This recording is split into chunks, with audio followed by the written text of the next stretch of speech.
चाहूंगा कि आपके पास कॉपी होनी चाहिए फॉर्म 6 की, अपने स्कूल की। के फॉर्म 6 पे लास्ट पेज होता है, लास्ट पेज, उस लास्ट पेज पे 2 कॉलम बने होते हैं। एक में तो लिखा होता है बीइंग चार्ज। बीइंग चार्ज का मतलब होता है कि वो स्कूल जो है जिस सेशन का है वो क्या ले रहा है, और एक होता है प्रपोज्ड, यानी वो फ्यूचर में क्या लेगा, यानी अगले साल के लिए।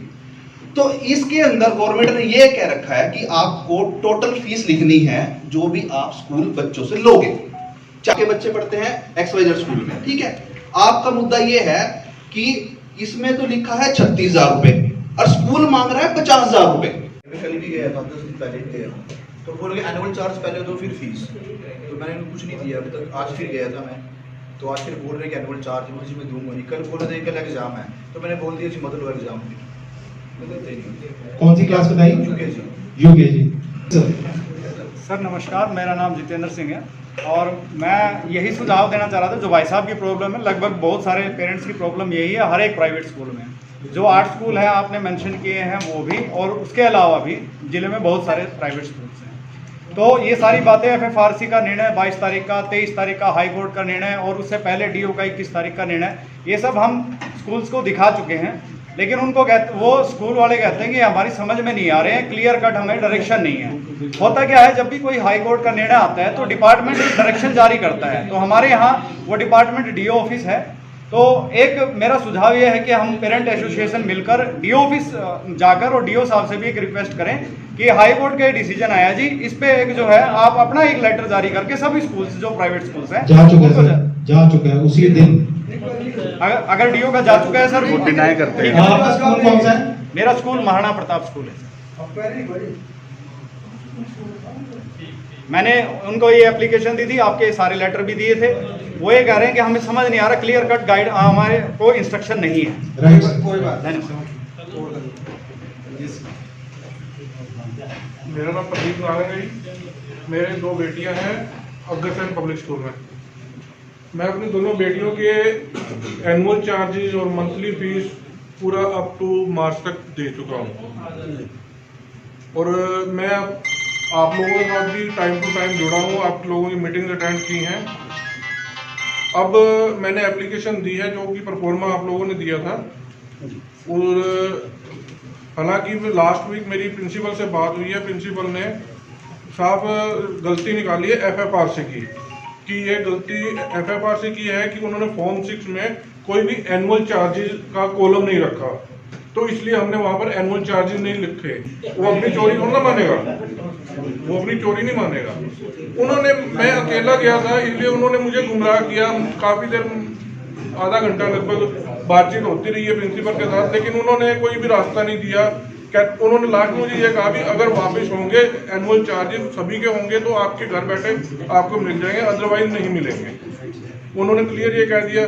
उसके बाद लास्ट मीटिंग जो हमारी ब्रह्मसरोवर पर हुई थी, वहाँ पर आपने डिसाइड किया था कि परफॉर्मा आप तैयार करके देंगे। वो परफॉर्मा मैंने निकाल लिया था, वो मैंने फिलअप करके दोनों बच्चों के अलग अलग फार्म उनको दे दिए हैं स्कूल में। वो ही मैंने उनको मेल भी की है, DO ऑफिस में मेल की है, FFRC डिपार्टमेंट में मेल की है, और पेरेंट एसोसिएशन को मेल की है। अभी तक स्कूल वालों की तरफ से कोई रिस्पॉन्स नहीं आया। उन्होंने जो रिसेप्शन पर मैडम थी, उन्होंने भी एप्लीकेशन एक बार तो लेने से थोड़ा सा डाउटफुल कर दिया था रिसेप्शन में। सर यहाँ पे जितने लोग बैठे हैं, किस किस ने एप्लीकेशन अभी नहीं भरी? जो जमा करा चुके हैं और मेल, हाँ, जिन्होंने एप्लीकेशन अभी स्कूल में नहीं दी, नहीं मेल ही करनी थी, बस मेल करनी है। सर इसके अंदर 2 कॉलम है ना, जो एडमिशन फीस दे चुके हैं उनमें से किसने नहीं दी? सर वो एक हमने फॉर्मेट वैसे बनाया था कि इसमें एडिट तो आप कर लेंगे कि जिन्होंने पे किए वो पूछ लो पहले, जिन्होंने नहीं पे किए वो सबका मुद्दा एक ही है कि क्या जो एनुअल चार्जेस दे चुके हैं वो रिफंड होंगे या नहीं होंगे। अगर रिफंड होंगे, अगर पेरेंट एसोसिएशन के लोग मेंबर हैं या उसकी सहायता लेना चाहते हैं, तो कम से कम अगर 20 आदमी कहे तो 10 तो प्रोवाइड होंगे। 10 के साथ जाके हर एक के साथ एक बार जाया जाए, तभी कुछ मसला। सर हमने वॉलेंटरी मेंबर का फॉर्म इसीलिए निकाला है कि कोई ये स्कूल वाला ये ना कह दे कि आप एसोसिएशन में हो या नहीं हो। नहीं, वो तो खुद पहली चीज मैं आपका क्वेश्चन का ही आंसर दे रहा हूँ। दूसरी चीज, आरटीआई से हमने ये भी निकलवाया है कि एनुअल चार्ज, एमएलगम फंड या डेवलपमेंट चार्ज या कोई भी कैपिटेशन फीस स्कूल हमसे नहीं चार्ज कर सकता। अब इसका आंसर कोई देगा? अगर चार्ज नहीं कर सकता तो उससे एक एक कॉपी अगर लोगों को मिल जाए, वो खुद कर लेंगे? पहले बताइए। मैं सारे डॉक्यूमेंट, मैंने पहली चीज यही बताई थी। देखो, हमने ये जो रिप्रेजेंटेशन आपसे साइन करवाया ना, प्लीज मेरी रिक्वेस्ट है, मैं थोड़ा सा नेगेटिव बोल रहा हूं, अगर मीटिंग खत्म होने के बाद कोई बंदा अगर डिससेटिस्फाइड है तो प्लीज अपना नाम इसमें से काट के जाएगा, जो एसोसिएशन के साथ नहीं रहना चाहता। या हम यहाँ पर जो चीज, देखो सभी समय निकाल कर आए हैं, बहुत जरूरी है ये सबके लिए। अगर सिर्फ डॉक्यूमेंट चाहिए, हम डॉक्यूमेंट सब प्रोवाइड करने को तैयार हैं, जो हमने पिछले 1 साल में आरटीआई के थ्रू, चाहे डिपार्टमेंटल प्रोसीडिंग के थ्रू, यानी जिस लेवल तक जा सकते हैं। क्या शायद एक अकेला अभिभावक जा सकता है? स्कूलों की यूनिटी थी, स्कूलों की एक एसोसिएशन है, इस वजह से वो अपने आप को हीरो समझ रहे हैं। वो भूल चुके हैं स्कूल हमसे हैं, हम उनसे नहीं है। ये पेरेंट्स हैं। Please sir. मेरा बेटा भी सहारा स्कूल में है, नर्सरी में, तो मेरा एनुअल फंड एडमिशन फीस पूरी जा चुकी है। सर एनुअल फंड का कोई चार्ज ही नहीं है, आपने डाउट क्लियर करो। एक्चुअली जो अब नेक्स्ट ईयर का मैंने पूछा है, तो उन्होंने अब क्या किया कि एनुअल फंड वो कह रहे हैं कि खत्म कर दे। जो 2700 फीस देता था मैं, उन्होंने अब वो 4600 कर दी है। कैसे कर दी है? अप्रूवल ही नहीं है। वो यहाँ पर मैं आपको डाटा दिखाना चाहता हूँ। एक मिनट, काउंटर मेरे को आंसर देने दो, क्योंकि उसमें क्या है। सर एक सेकंड, जो ये सर कह रहे हैं ना, मैं भी गया था सारा स्कूल में, तो उन्होंने मुझे बताया कि भी अभी आपसे कर रहे हैं 2900 रुपए चार्ज बच्चे की फीस, लेकिन हम आपसे जो पहले ले लेते हैं ना 13,500 के करीब कुछ है। करने दो सर, मैं वही तो कह रहा हूँ ना। एक जो कागज में लिखा, एक बात बताओ, यहाँ पे कोई असमर्थ बंदा बैठा है? सर एक सेकंड प्लीज। तो उसने कहा है कि जो हम 13,500 आपसे ले रहे हैं ना पहले, वो इसीलिए ले रहे हैं कि आपको बाद में फील ना हो कि अभी जो 4200 रुपए फीस है, हम वो आपसे 2900 करके ले रहे हैं। वो आप पहले अकेले गए थे ना? हाँ जी, अकेले। हाँ बिल्कुल। इस वजह से आपको गुमराह कर रहे हैं। सर नहीं, मेरे को बोल रहे थे अभी जमा करा के जाओ फीस, तो मैंने बोला कि अपडेट हो गया होगा फिर कराऊंगा, अभी नहीं कराऊंगा कुछ। तो सेम प्रॉब्लम है सर ये। 6 महीने की देनी है सर यहाँ पर सारे ने क्या किया, क्वार्टर निकाल लिया। आप क्वार्टर कर लिया। सर कैसे बना लिया है? कैसे बना लिया है? फॉर्म 6 भरा नहीं जा रहा उनसे। सर उनका फॉर्म 6 भी ठीक नहीं है, वो भी कहा था उनके पास। सर मैं आपको एक चीज, यही चीज बताना चाह रहा हूँ। आज जो हम यहाँ इकट्ठा हो गए हैं, क्या आप सिर्फ पिछले साल की फीस रिफंड कराना चाहते हो या फ्यूचर की सब? तो फ्यूचर के लिए तो बंद मुट्ठी करके चलना पड़ेगा। अपने क्वेश्चन यहाँ पे जो आप पुट अप कर रहे हो ना, उसके जवाब लेकर जाना, नहीं तो मुझे सोने मत देना रात को, प्लीज। ठीक है सर, प्रेजेंट में जीना है। और क्वेश्चन सर, इन सब का आंसर मिलेगा। मैं इसीलिए सभी से यस सर। सर ये गुरु नानक स्कूल में बच्चे हैं, तो वो 6 फार्म है, वो 2 है क्या? न्यू एडमिशन के लिए और ओल्ड के लिए अलग है? बताता हूँ सर, अभी क्वेश्चन आ गया। Any more question? इनके स्कूल वालों के पास एक्चुअली क्या है, एक जो ज्ञानी आदमी होता है ना, उसको सारे पागल कहते हैं। ऐसा ही है जिसका, यानी मैं एक साइंटिस्ट कौन होता है जिसका नॉर्मल गति से जो दिमाग चल रहा है उससे तेज चलता है, उसे साइंटिस्ट कहते हैं। और साइंटिस्ट को सभी पागल कहते हैं। वो साइंटिस्ट बन चुके हैं सर स्कूलों के लिए। हम किसी और का? Yes sir. Sir new admission के लिए क्या प्रोसेस रहता है? अगर जैसे एक स्कूल जो पुराना स्कूल में हमारे एनुअल चार्ज या फंड दे रहे थे या नहीं दे रहे थे, तो अगले जो न्यू स्कूल में जाता है तो उसके लिए क्या एनुअल चार्ज देने पड़ेंगे? ठीक है सर। सर देखो, मैंने अभी एक बात बताई, उस आरटीए की कॉपी हम डाल देंगे। सर कोई ऐसा नियम भी है कि स्कूल 1 साल में कितनी फीस बढ़ा सकते हैं? कोई ऐसा? बिल्कुल सर, पहले नहीं था, अब बनवा दिया, गजट में पास करवा दिया आपकी एसोसिएशन ने। एक बार तालियां बजवा दो। ये सर पहले था नहीं, अब प्राइस इंडेक्स प्लस 5% इतना बढ़ा सकते हैं। जो फॉर्म 6 में स्कूलों ने पहले मेंशन किया हुआ है प्राइस इंडेक्स प्लस 5%, और वो भी उनको लिख के देना पड़ेगा कि मैं स्कूल में टीचर्स की सैलरी बढ़ा रहा हूं, ठीक है, बढ़ाने का रीजन, या मैं कमरे बढ़ा रहा हूं, या मैं इंफ्रास्ट्रक्चर बढ़ा रहा हूं, या मैं बच्चों के लिए नई वैन्स खरीद रहा हूं, यानी उसको एक एक चीज लिख के देनी पड़ेगी। आज पकड़े गए हैं तो कह रहे हैं कि भाई साहब एफएफआरसी गलत है, हाई कोर्ट का डिसीजन नहीं मानेंगे तो क्या होएगा? कोई वकील भाई से पूछा है, विकास जी आज एक बार बता दो, हाई कोर्ट का डिसीजन नहीं मानेंगे तो क्या होगा? देखो अकेले अकेले जाओगे तो ऐसे ही होगा जो अभी तक हो रहा था, क्योंकि वो अपने आप को बड़े और वो ये चीज भूल गए थे कि एक भगत सिंह खड़ा हो गया ना, क्रांति रचा देगा, और ये कुरुक्षेत्र की धरती है। यहाँ जो टाइम निकाला बहुत बहुत शुक्रिया उसके लिए।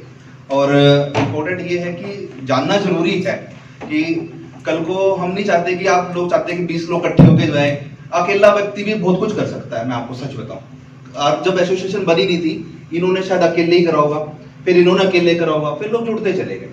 तो अल्टीमेटली ना आपको अपना राइट्स पता होना चाहिए। बेसिकली जो बात हो रही है ना, फॉर्म 6 पता होना चाहिए या एजुकेशन पॉलिसी पता होनी चाहिए, ताकि आप लोग वो चीज जीत सके।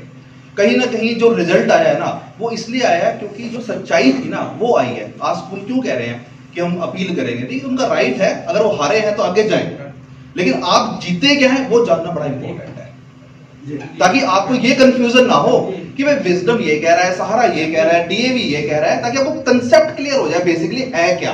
यही आप सब जानने के लिए बैठे हैं, तो मैं आपको बहुत क्लियर कर देता हूं।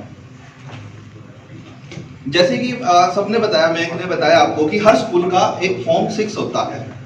हर स्कूल को अपना सेशन स्टार्ट होने से पहले उसको फॉर्म को भरना होता है। जैसे अब अगला सेशन कौन सा है, 22 और 23, ठीक है, उसकी 4 तारीख लास्ट डेट थी फॉर्म भरने की। लेकिन क्या हुआ, अभी तक 49% हरियाणा के जो स्कूल है उन्होंने फॉर्म भरा, किसी भी रीजन से नहीं भर पाए, तो सरकार ने वो एक्सटेंड कर दिया, 15 तारीख हो गई है। अब रीजन जो मर्जी हो। अब हम चलेंगे पहले पिछले साल पे, जो हमारा चल रहा है 21-22, जिसके लिए हम फाइट कर रहे हैं। अब क्या था कि जो फॉर्म 6 है, कोई भी अगर एक एग्जांपल से एक फॉर्म 6 आप मेरे को दे दें, एक एग्जांपल दे दें, ताकि मैं आपको बता पाऊंगा, चाहे वो XYZ स्कूल किसी का भी होगा। तो सबसे पहले क्या होगा कि आपके पास कॉपी होनी चाहिए फॉर्म 6 की, अपने स्कूल की। मैं ये बात नहीं कर रहा कि आप सारा पढ़ रहे हैं, विजडम में, डीएवी में, किसी में पढ़ रहे हो, आपके पास वो कॉपी होनी चाहिए। तो अगर मैं बात करूं, सपोज करिए कोई भी एक स्कूल है, XYZ या कोई भी स्कूल है, ठीक है, इसके फॉर्म 6 पे लास्ट पेज होता है, लास्ट पेज। उस लास्ट पेज पे 2 कॉलम बने होते हैं। एक में तो लिखा होता है बीइंग चार्ज। बीइंग चार्ज का मतलब होता है कि वो स्कूल जो है, जिस सेशन का है, वो क्या ले रहा है, और एक होता है प्रपोज्ड, यानी वो फ्यूचर में क्या लेगा, यानी अगले साल के लिए। तो इसके अंदर गवर्नमेंट ने ये कह रखा है कि आपको टोटल फीस लिखनी है जो भी आप स्कूल बच्चों से लोगे, चाहे उसमें आपका एनुअल चार्ज हो, डेवलपमेंट चार्ज हो, मंथली फीस हो, जो मर्जी हो, आपकी टोटल लिख दो, बात खत्म है। चाहे मंथली में लिख दो। अगर स्कूल ने लिख दिया कि मैं 3000 रुपए लूंगा, तो साल के कितने हो गए, 36,000। तो इसका मतलब ये है कि प्रपोज में अगर उसने 3000 रुपए लिख दिया तो वो 36,000 रुपए लेगा, चाहे उसमें ट्यूशन फीस आ गई हो, चाहे एनुअल चार्ज आ गया हो, तो जो मर्जी आ गया। तो यही ऑर्डर पास हुए, हाई कोर्ट ने भी यही करा, एफएफआरसी ने भी यही कहा कि जो इसमें मेंशन कर दिया, चाहे आपने सही करा या आपने गलत करा, आप यही लोगे। ये बात क्लियर होगी सर सबको? अब बाई चांस आपके स्कूल की बात आ जाती है, आपके बच्चे पढ़ते हैं XYZ स्कूल में, ठीक है, आपका मुद्दा ये है कि इसमें तो लिखा है 36,000 रुपए और स्कूल मांग रहा है 50,000 रुपए।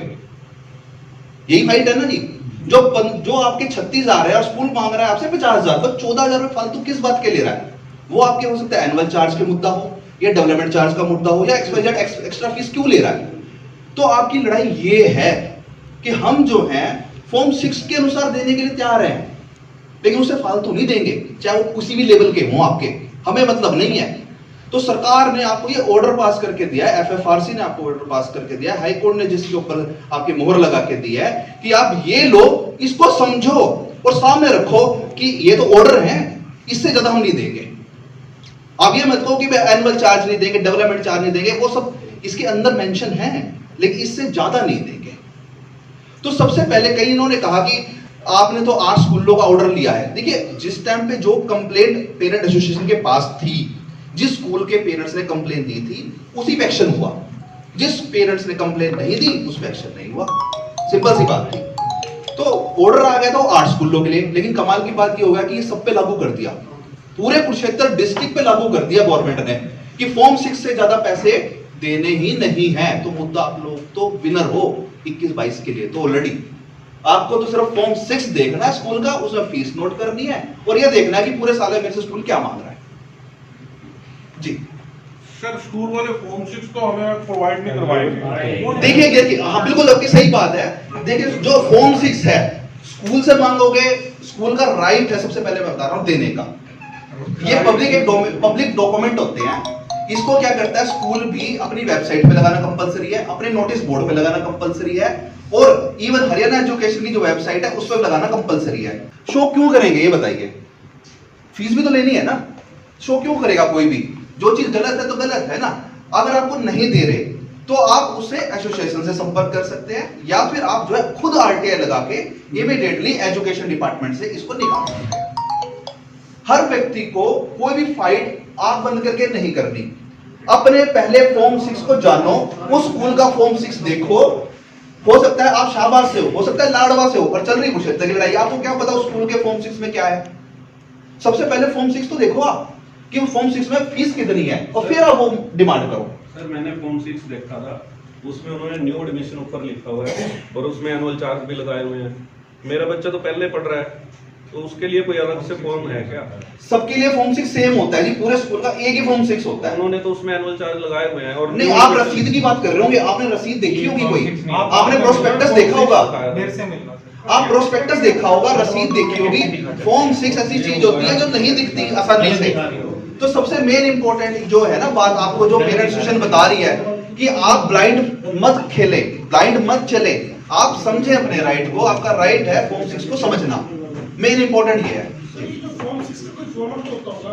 हाँ जी, हाँ जी, फॉर्म 6 का गवर्नमेंट ने एक परफॉर्मा बना रखा है। बिल्कुल उस परफॉर्मे के अकॉर्डिंग एक स्कूल को अपनी सारा इंफ्रास्ट्रक्चर, जो उसके पास क्लासरूम है, जितने कंप्यूटर्स हैं, जितने विद्यार्थी हैं, जितना सारा कुछ फॉर्म, अपनी क्या सैलरियां दे रहे हैं एम्प्लॉइज को और कितनी फीस वो आज ले रहे हैं और अगले साल की कितनी लेंगे, वो पहले सरकार के पास जमा कराना पड़ता है सेशन शुरू होने से पहले। फैसिलिटियां क्या और क्या क्या फैसिलिटी देंगे तो सरकार के पास जमा कराना पड़ता है कि भाई हम ये देंगे। अब मान लो आप हो, आपने कोई दुकानदार हो, आप भी तो सामान का रेट रखोगे ना। तो उसी तरह से ये भी अपना एक रेट रखते हैं और सरकार के पास जमा कराते हैं, हम ये रेट लेंगे। लेकिन गलती क्या हो रही है कि उन्होंने रखा रेट 10 रुपए और आपसे ले रहे 15 रुपए। तो इसी बात की तो लड़ाई है, इसी बात का मुद्दा है कि भाई हमें 10 रुपए, जब आप सरकार को कह रहे हो कि 10 रुपए ले रहे हैं तो 15 रुपए किस बात के? और वही गवर्नमेंट ने ऑर्डर दिए कि भाई आप 10 रुपए तो 10 रुपए लोगे, 15 नहीं लोगे। सर, मैं अशोक सिंगल से। सर, हमें पता कि हम विनर हैं, हमने ये लड़ाई जीत ली है। इसके रिगार्डिंग स्कूल से कॉल आ रही है कि आपने एनुअल चार्जेस पे करने हैं। हाँ। ठीक है, तो मैंने अपनी बिटिया के एनुअल चार्जेस पे करने पड़े किस टाइम पे?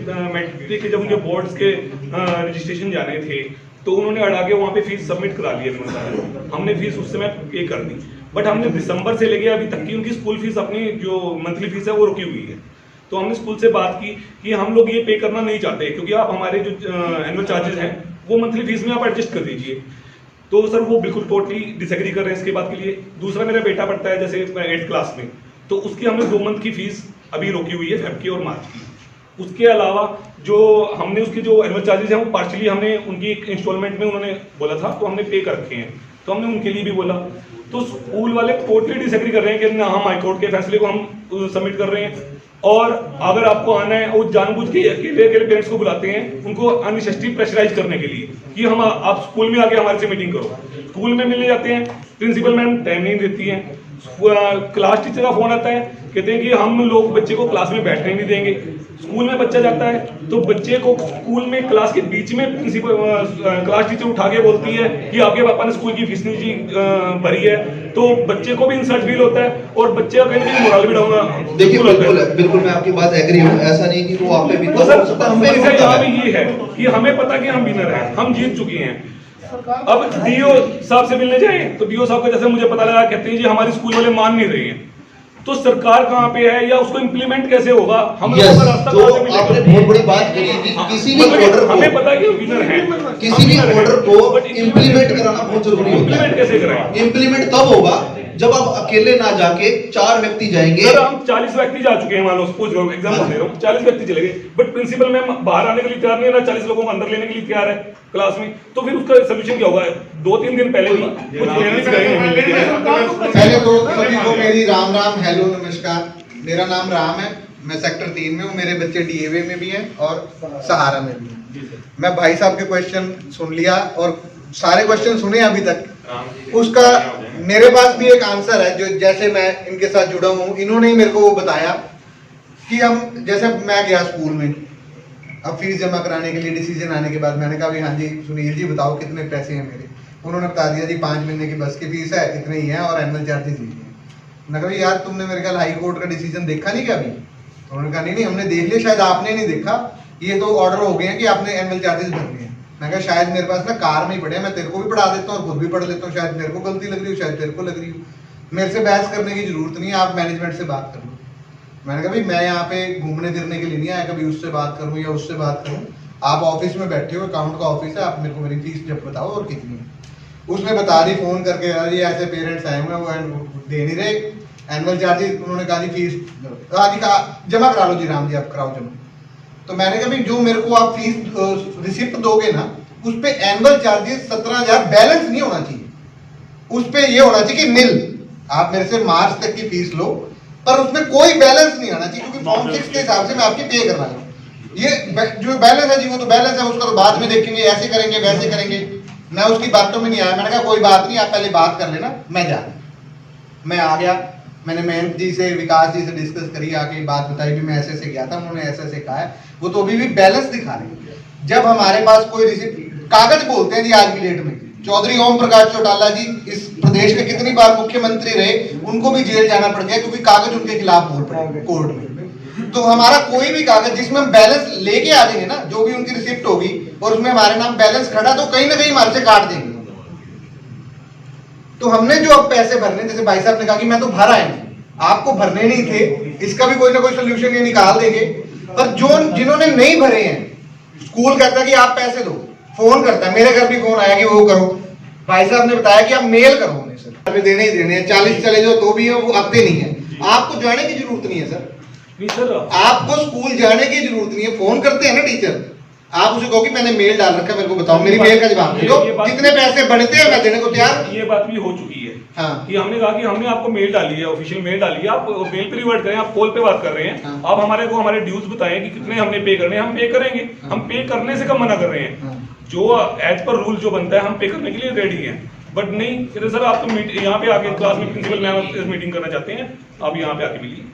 अब ये कह रहे हैं स्कूल इस तरह की टैक्टिक अपनाता रहेगा, वो आपसे डिमांड करता रहेगा, लेकिन जिस दिन से आप सभी ने स्कूल से क्वेश्चनिंग करनी शुरू कर दी ना कि आप मुझे एज पर रूल मेरे ड्यूज बताइए, मैं पे करने के लिए तैयार हूँ, लेकिन वर्बल तो वर्बल रहेगा, आपको इसका रिटर्न में देना पड़ेगा।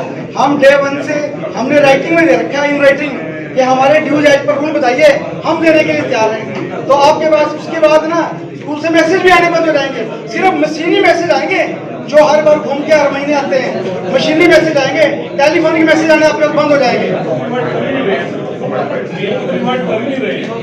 तो आपको पैसा देने की जरूरत नहीं है, जरूरत नहीं है आपको पैसा। जब आप भाई साहब एक बात बताओ, मैं लेनदार हूँ, आप देनदार हो, ठीक है, आप देनदार हो, मैं लेनदार हूँ, आप मेरे को कहते हो बताओ जी लाला जी मैंने आपके क्या देने हैं, और मैं कहता हूँ मैंने लेने ही नहीं, मैं बताता ही नहीं, तो आप मेरे को क्या दोगे? आप अपने घर बैठो फाट